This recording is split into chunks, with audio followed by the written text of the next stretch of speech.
21 मार्च 2024 दिल्ली। भारत का सर्वोच्च न्यायालय। न्यायालय की कार्यवाही शुरू होती है, लेकिन यह कोई साधारण सुनवाई नहीं थी।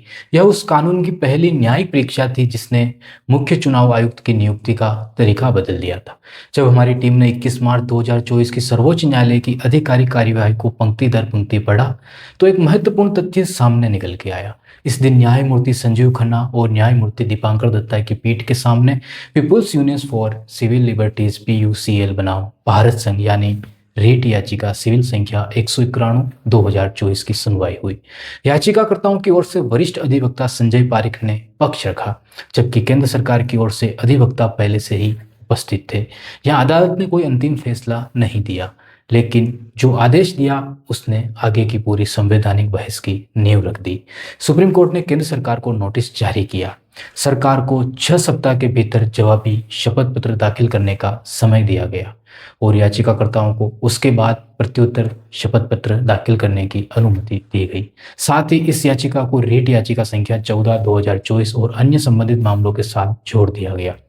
यानी अब अदालत सभी मामलों को एक ही संवैधानिक प्रश्न के रूप में देखने वाली थी।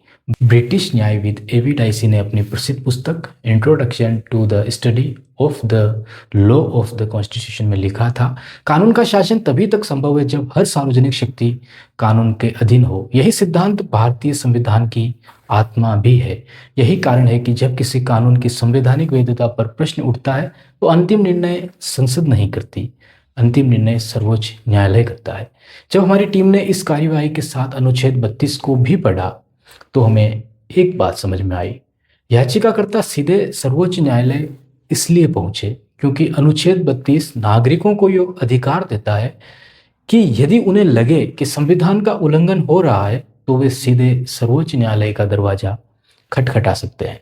इसी अनुच्छेद को डॉक्टर भीमराव अंबेडकर ने संविधान का हृदय और संविधान की आत्मा कहा था। ध्यान देने वाली बात यह भी थी कि अदालत ने किसी प्रकार की जल्दबाजी नहीं दिखाई, न तो कानून पर तुरंत रोक लगाई, न ही उसे सही या गलत घोषित किया।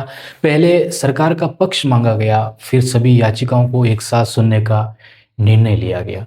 यही प्राकृतिक न्याय का सिद्धांत भी है, पहले दोनों पक्षों को पूरा अवसर, फिर न्यायिक निर्णय। एक बड़ा प्रश्न अब भी बाकी था, क्या संसद को मुख्य चुनाव आयुक्त की नियुक्ति की प्रक्रिया बदलने का पूरा अधिकार है, या क्या चुनाव आयोग की स्वतंत्रता संविधान के मूल ढांचे से जुड़ा ऐसा सिद्धांत है जिससे कोई भी कानून टकरा नहीं सकता। यही प्रश्न आने वाले महीनों में भारत की सबसे महत्वपूर्ण संवैधानिक बहस बनने वाला था। अगले अध्याय में हम पहुंचेंगे 9 अगस्त 2024 की सुनवाई पर, जहां केंद्र सरकार ने अदालत से समय मांगा और पहली बार स्पष्ट हुआ कि यह मामला कुछ दिनों का नहीं बल्कि लंबे संवैधानिक संघर्ष में बदलने वाला है। तो कैसी लगी ये जानकारी हमें कमेंट करके जरूर बताएं। मिलते हैं हमारी नेक्स्ट शॉर्ट क्लास में। बहुत बहुत धन्यवाद।